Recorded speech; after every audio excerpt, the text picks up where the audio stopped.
গত পর্বে গত জমাতে হাসরের ময়দানের ভয়াবহতার কিছু চিত্র তুলে ধরেছি। আমরা তারই ধারাবাহিকতায় পরবর্তী আলোচনায় প্রবেশ করছি ইনশাআল্লাহ। আমরা বলেছিলাম যে রাসূলুল্লাহ সাল্লাল্লাহু আলাইহি ওয়াসাল্লাম বলেছেন, মানুষ হাসরের ময়দানে দেখবে তামা দিয়ে হাসরের মাঠ প্রস্তুত। সেখানে প্রবেশ করার পরে তিনদল মানুষের একদল সেখানে প্রবেশ করবে, যারা পদাতিক তারাই শুধু। তারা প্রবেশ করার পরে তুদনাস শামস ইয়াওমাল কিয়ামা মিনাল খালক হাত্তা তাকুনা কামাত-তারিমি। মানুষ ঢুকে দেখবে সূর্য তাদের মাথার উপরে সুরমাদানির শলাকার দূরত্বে অবস্থান করছে। আর এত দূর থেকে, সামান্য কিছু উপর থেকে যখন সূর্য তার উত্তাপ ছড়াবে, রাসূলুল্লাহ সাল্লাল্লাহু আলাইহি ওয়াসাল্লাম বলেছেন, ফায়াকুনুন নাস আলা কদরি আমালিহিম ফিল আরাক। তখন মানুষ তাদের আমলের আলোকে শর্মাক্ত হবে। কারণ যারা ওয়ান ক্লাস আল্লাহর বান্দা, ফার্স্ট ক্লাস বান্দা, তারা কিন্তু হাসরের মাঠে ঢুকবে না, যেটা আমরা গত জুমায় বলেছি। তারা আরশে আজিমের নিচে যাবে। আর যারা একবারে থার্ড ক্লাস, তারা উল্টা করে জাহান্নামে নিক্ষিপ্ত হবে। তাহলে মাঝখানে থাকলো যারা সেকেন্ড ক্লাস। আর সেকেন্ড ক্লাস নাগরিক যারা, আল্লাহর বান্দা যারা, তারা ভালো মন্দ মিশ্রিত আমল নিয়ে আছে, তাই তাদের আমলের আলোকে তারা কর্মাক্ত হবে, ঘামে তারা ভিজে যাবে। এবার প্রিয় নবী বলেছেন, ফামিনহুম মান ইয়াকুনু ইলা কা'বাইহি। কারো কারো ঘাম সূর্যের খরতাপে উত্তাপে তাদের টাকনু গিরা পর্যন্ত এসে জমে যাবে। ওমিনহুম মান ইয়াকুনু ইলা আপনার হাকবাইহি। কারো কারো ঘাম এসে যাবে তাদের মাজা পর্যন্ত, কোমর পর্যন্ত ঢুকে যাবে। ওমিনহুম মান ইউলজিমুল আরাকু ইলজামা। কারো কারো ঘাম তাদের মুখের ঠোঁট পার হয়ে উপরের দিকে চলে যাবে, অর্থাৎ তারা ঘামের মাঝে ডুবেই যাবে। গর্দান পার হবে, কান পার হবে, মাথা পার হয়ে যাবে। যার পদ আমল যত বেশি, তার ঘাম হবে তত বেশি। আল্লাহ তাআলার কাছে হিসাব আগ থেকে স্পষ্ট। এজন্য সেখানে বিচারের পরে শাস্তি দরকার নাই। শাস্তি তো মৃত্যু থেকেই শুরু হয়ে যাবে। যারা খারাপ মানুষ, তাদেরকে আজরাইল আলাইহিস সালামের সঙ্গীরা এসেই তো জাহান্নামের আগুনের তৈরি চাবুক দিয়ে পিটাতে থাকবে, যে আলোচনা আমরা আগে করেছি। তাহলে তারা মরার আগে শাস্তি শুরু। আল্লাহর কাছে সবই স্পষ্ট। মানুষ কি আমল করছে, এগুলো আমল নামায় লিখে তারপরে ওজন করতে হবে, তারপরে এবার ওজনের আলোকে ফয়সালা করতে হবে। আল্লাহর কি এতটা দরকার আছে না? আল্লাহ তো সবই জানে। তাই যার আমল যেমন, তার হাসর তেমন, তার কবর তেমন। এবার আপনি আপনার আখিরাত প্রস্তুত করুন। আপনি কতটুকু ঘামে থাকতে পারবেন, কতটুকু সহ্য ক্ষমতা আপনার আছে, এর আলোকে নিজের জীবনটাকে সাজান। আমরা যখন বাহিরে যাই বা কোনো কারণে বাসার বাহিরে থাকা লাগে, হোটেলে, বিদেশ গেলে, বিভিন্ন আবাসিকে, তখন আমরা কিন্তু নিজেদের সহ্য ক্ষমতার আলোকে আমরা হোটেল বুকিং দিই। যারা এসিতে থেকে অভ্যস্ত, তারা কিন্তু হোটেল বুকিং দেওয়ার সময় একটু জিজ্ঞাসা করে, এসি টেসি সব ঠিক আছে তো? আবার যারা এসিতে থেকে অভ্যস্ত না, ওরা এগুলো জিজ্ঞাসা করে না। ওরা ওদের মতো করে একটা হোটেল বুকিং দেবে, যে যতটুকু থেকে অভ্যাস হয়। প্রত্যেকের সামর্থ্যের আলোকে তো নেই। তো রাসূল বলছেন যে ঘাম বের হবে কারো হাঁটু পর্যন্ত, ইলা রুকবাতাইহি, হাঁটু পর্যন্ত, ইলা হাকবাইহি, মাজা পর্যন্ত, ইলা কাবাইহি, টাকনু পর্যন্ত, আবার মাথা গর্দান পার হয়ে যাবে। এখন আপনি কতটুকুতে থাকতে পারবেন, রিজার্ভেশন এখানে দিয়ে দেবেন। ওয়ালা ইউজলামুনা ফাতিহা। কারণ আপনি ভালো আমল করবেন আর আল্লাহ আপনারে কষ্ট দেবে, এটা তো হবে না। আল্লাহ জুলুম করে না। তো ঠিক আপনার প্রস্তুতির আলোকে হবে একটা। আর যদি মনে করেন যে না, আমি হাঁটুর পরিমাণ জ্ঞান, আমি হাসরের মাঠে তো থাকতে পারবো না, কারণ পায়ের তলায় তো জুতা নাই। সূর্যের খরতাপে পুরাটা মাঠ আগুনের উত্তপ্ত, আপনার লোহা অথবা তামা যেমন আগুনে গরম করলে হয়, এর উপরে পা রাখা যায় না। তো হাসরের মাঠ তো এমন হবে, তা আমি থাকবো কেমনে? এটা সম্ভব না। এটা যদি সম্ভব না হয়, তাহলে আরশে আজিমের নিচে রিজার্ভেশন দেন, বুকিং দেওয়ার সুযোগ আছে তো। যারা আরশে আজিমের নিচে থাকবে ওরা তো এখান থেকে বুকিং দিয়ে যাচ্ছে, তো আপনি বুকিং দিয়ে দেন। তো আরশে আজিমের নিচে কারা থাকবে একটু পরে আমরা তাদের আলোচনা করবো ইনশাআল্লাহ, তখন শুনবেন। এখন হাসরের মাঠে যারা থাকছে তাদের গামটাকে গাম মনে করলে একটু ভুল হবে, কারণ সূর্যের আলোতে, সূর্যের খরতাপ উত্তাপে সে ঘামটা কিন্তু আর ঘামের জায়গায় থাকবে না। চৈত্র মাসে যখন সূর্য 9,30,00,000 মাইল দূর থেকে মাত্র 38 ডিগ্রি 39 ডিগ্রি বর্তমানে যে তাপমাত্রা, এতে কিন্তু মাঝে মাঝে কুয়ার পানিও গরম হয়ে যায়, পুকুরের পানি গরম হয়ে যায়। আমরা যারা উপরে পানি তুলে রাখি ট্যাঙ্কি, তখন দুপুরবেলা গোসল করা যায় না, পানি ঠান্ডা করা লাগে আবার। তো 9,30,00,000 মাইল দূর থেকে তাপ দিয়া যদি আপনার ট্যাঙ্কি পানি গরম হয়ে যায়, গোসল করতে না পারেন, তাহলে মাথার উপর থেকে সূর্য যখন তাপ দেবে তখন পায়ের তলার ঘাম কি আর ঘামের জায়গায় থাকবে? এটা তো উত্তপ্ত পানি হবে, ফুটন্ত পানি হবে, এটা উত্তাপ থাকবে না। এই উত্তপ্ত পানিতে দাঁড়িয়ে থাকতে হবে কতদিন? আল্লাহ তাআলা কোরআন মাজিদে বলেছেন, তাউজুল মালাইকাতু ওয়ার রূহু ইলাইহি ইয়াউমিন কানা মিকদারুহু 50 আলফা সানা। সে দিবসে ব্যক্তি হবে 50,000 বছর লম্বা। সুবহানাল্লাহ, এটা কোরআন মাজিদের আয়াত। হাদিস শরীফ জিজ্ঞেস করতেন, হুজুর সহিহ হাদিস তো? একটু কনফিউশন তৈরি হয়, হাদিস সহিহ কিনা, জয়ীফ না জাল। কিন্তু কোরআনের আয়াতে কোনো কনফিউশন তৈরি হয় না। তা আল্লাহ বলতেছেন 50,000 বছর। তাহলে সূর্য এক মুহূর্তের জন্য তার উত্তাপ ছড়ানো বন্ধ করবে না, তাহলে সে ঘামের অবস্থাটা কি হবে? রাসূলুল্লাহ সাল্লাল্লাহু আলাইহি ওয়াসাল্লাম অন্য একটি হাদিসে বলেছেন, হাসরের ময়দানে মানুষ যখন দাঁড়াবে তখন তার জন্য বরাদ্দ হবে জায়গা শুধু 2 কদম রাখা পরিমাণ। 2টা পা রাখতে যতটুকু জায়গা পাওয়া যায় একজন মানুষের জন্য হাসরের ময়দানে অতটুকু জায়গায় বরাদ্দ দেওয়া হবে, অর্থাৎ এর চেয়ে বেশি জায়গা সে পাবে না। তো 2 পায়ের উপর আপনি কতক্ষণ দাঁড়িয়ে থাকতে পারবেন? 2 পায়ের উপরে কতক্ষণ দাঁড়িয়ে থাকা যায়? আজকে বাড়ি গিয়ে একটু প্র্যাকটিস করেন যে আপনি 2 পায়ের উপর দাঁড়াবেন, নড়াচড়া করবেন না। কয় মিনিট পারেন দেখবেন।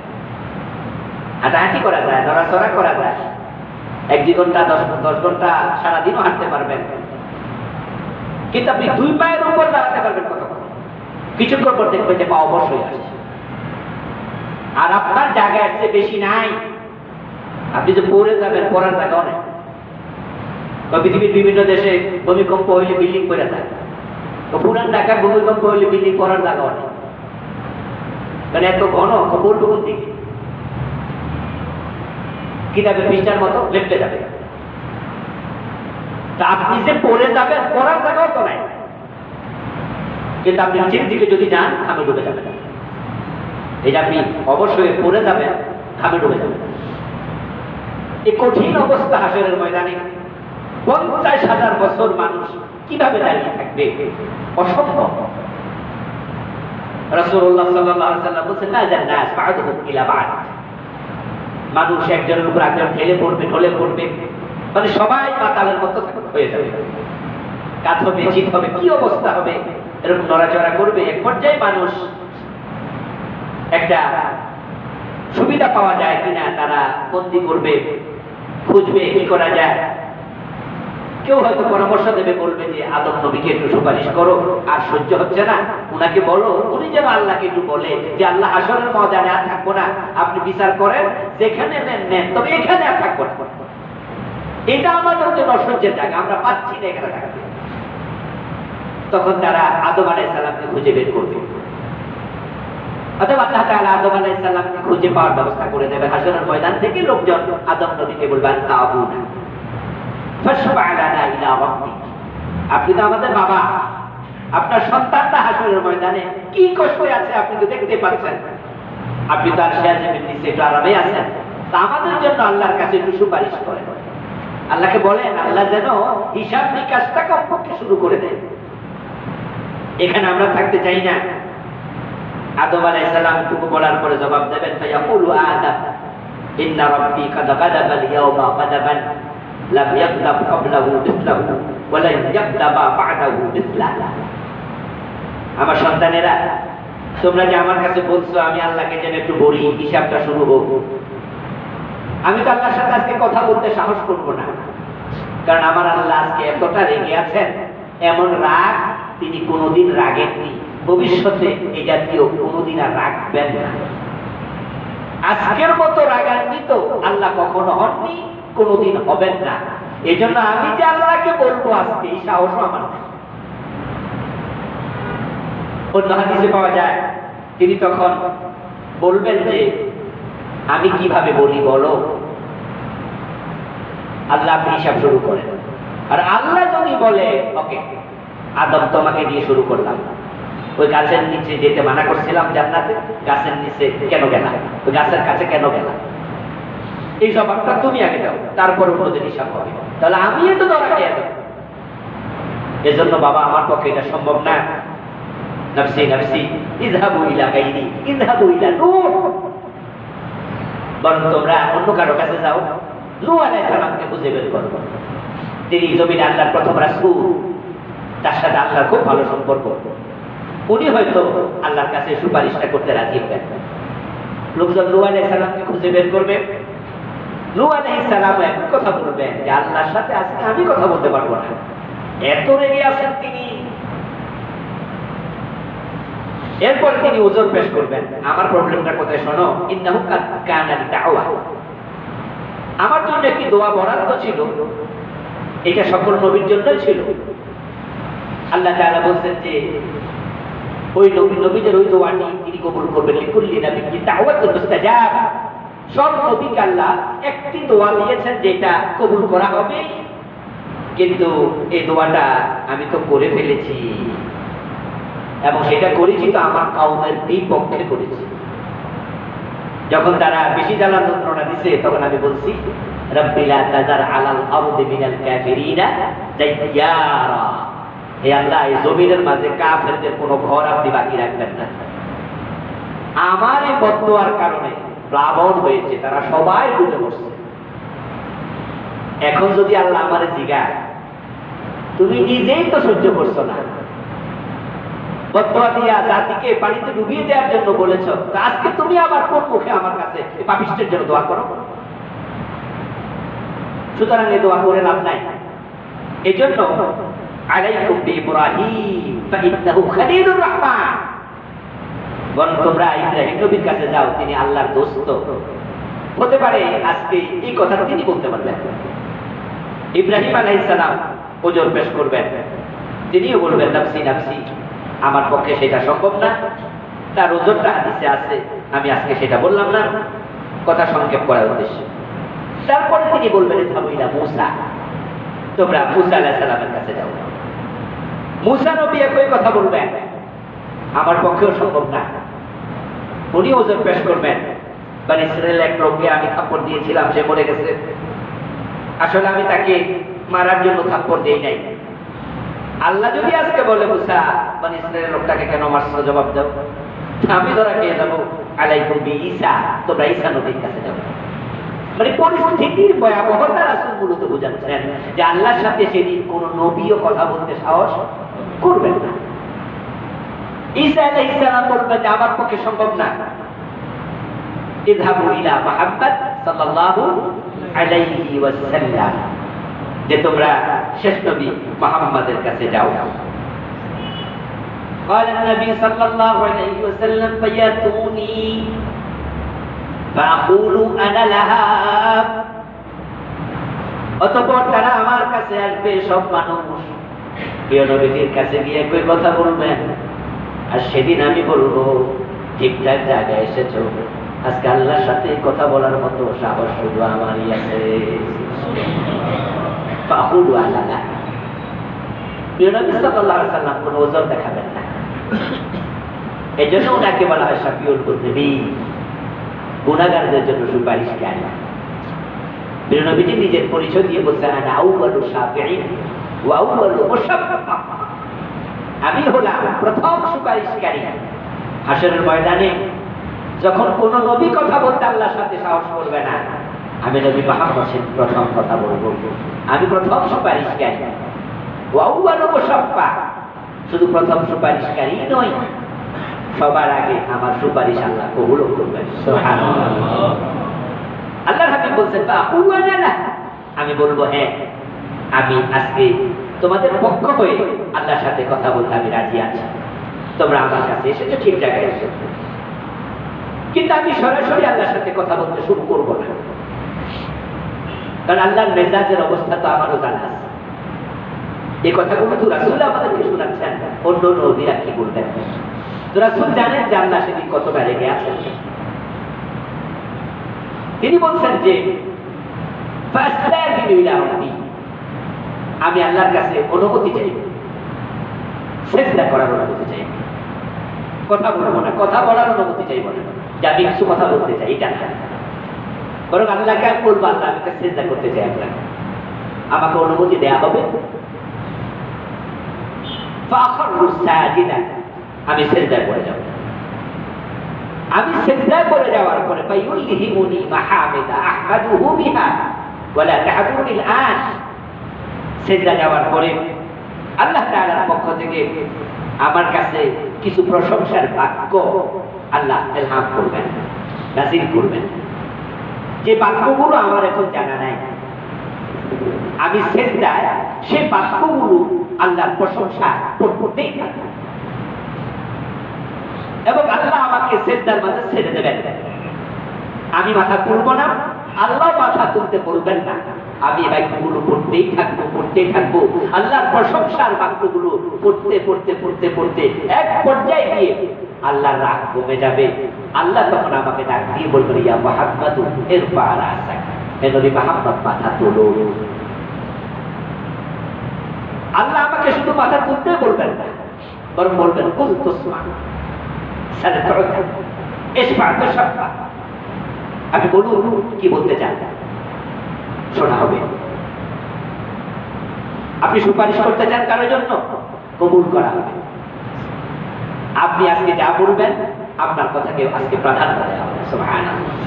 রাসূলুল্লাহ সাল্লাল্লাহু আলাইহি ওয়াসাল্লাম বলেছেন, আল্লাহ আমাকে বলবেন যে বলুন, শোনা হবে, চান দেয়া হবে, সুপারিশ করুন, সুপারিশ কবুল করা হবে। ফাআরফাউ রাসি, তারপর আমি আমার মাথা তুলব। ফাআকুলু উম্মতি ইয়া রাব্বি, উম্মতি ইয়া রাব্বি, আমি বলবো হে আল্লাহ আমার উম্মতের ব্যাপারে আপনি ফয়সালা করুন, অর্থাৎ আপনি আপনার বিচার কার্য পরিচালনা করুন, শুরু করুন।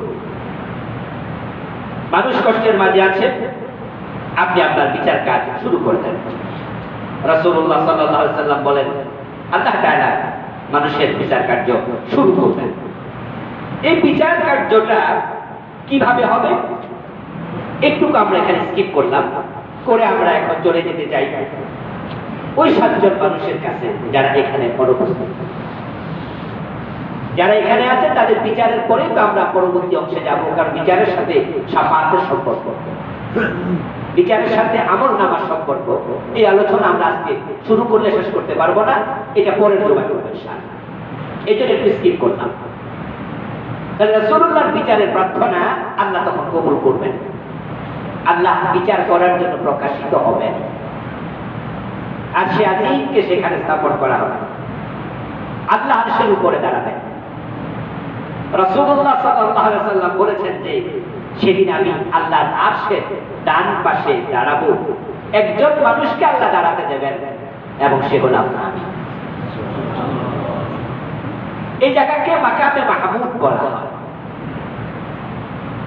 আমরা প্রতিনিয়ত এই দোয়াটি করি, আযানের পরে যখন দোয়া করি, ওয়াসু মাকাম মাহমুদাল ইল্লাতি ওয়া'আদা। প্রিয় নবীজি এই দোয়া করতে আমাদেরকে বলেছেন যে তোমরা আল্লাহর কাছে আমার জন্য দোয়া করো, তিনি যেন মাকামে মাহমুদ আমাকে দেন। আর আল্লাহ রাসূলকে মাকামে মাহমুদ দিবেন, এই ওয়াদা আল্লাহ করেছেন। আমরাও বলি ওয়া বা'আথু, আপনি তাকে দিন, তাকে প্রেরণ করুন, প্রতিষ্ঠিত করুন মাকাম মাহমুদ আল্লাযী ওয়া'আদতা, যে জায়গায় আপনি তাকে সমাসীন করবেন ওয়াদা করেছেন। কোথায় ওয়াদা করেছেন? কোরআন মাজিদে। ফাতাহাজ্জাত বিহি নাফিলাতান লাক আসা আন ইয়াব'আসাকা রাব্বুকা মাকামাম মাহমুদা। আল্লাহ প্রিয় নবী বলছেন, প্রিয় নবী সাল্লাল্লাহু আলাইহি ওয়াসাল্লামকে বলছেন যে আপনি তাহাজ্জুদ পড়ুন, এটা আপনার জন্য বিশেষ নফল। আশা করা যায় এই তাহাজ্জুদের কারণে আল্লাহ আপনাকে মাকামে মাহমুদে অধিষ্ঠিত করবেন। প্রিয় নবীজির তাহাজ্জুদের মতো তাহাজ্জুদ কারো নাই। তিনি এত লম্বা নামাজ পড়তেন, তাহাজ্জুদে পা ফুলে যেত। দীর্ঘ সময় আল্লাহ হাবিবের সাহাবী বারা ইবনে আযিব রাদিয়াল্লাহু তাআলা বলছেন যে আমার একদিন শখ হলো যে রাসূলের ঘরে আমি এক রাত থাকবো। ইবনে মাসউদ থেকে রওয়ায়াত আছে, অন্যান্য সাহাবীরা এরকম রাত্রি যাপন করতেন রাসূলের সাথে অনুমতি নিয়ে। মাঝে মাঝে আব্দুল্লাহ ইবনে জুবাইর করতেন যে রাসূলের রাতের নামাজটা দেখতেন। ইবনে মাসউদের একটি বক্তৃতা পাওয়া যায় যে উনি বলছেন যে রাসূলের সাথে আমি নফল নামাজে রাতে দাঁড়ালাম তাহাজ্জুদে। রাসূল শুরু করলেন সূরা বাকারা, তো আল্লাহর হাবিবের সাথে আমি দাঁড়িয়ে আছি তাহাজ্জুদে। 100 আয়াত শেষ হওয়ার আগে আমি ভাবছি রাসূল মনে হয় 100 আয়াত শেষ করে রুকুতে যাবেন। 100 আয়াত পার হয়ে গেল। পরে ভাবলাম মনে হয় আরো একটু পরে যাবেন, সূরা বাকারা শেষ হয়ে গেল। পরে ভাবলাম তাহলে সূরা বাকারা শেষ করে মনে রুকুতে যাবেন। সূরা আলে ইমরান শুরু করে দিলেন।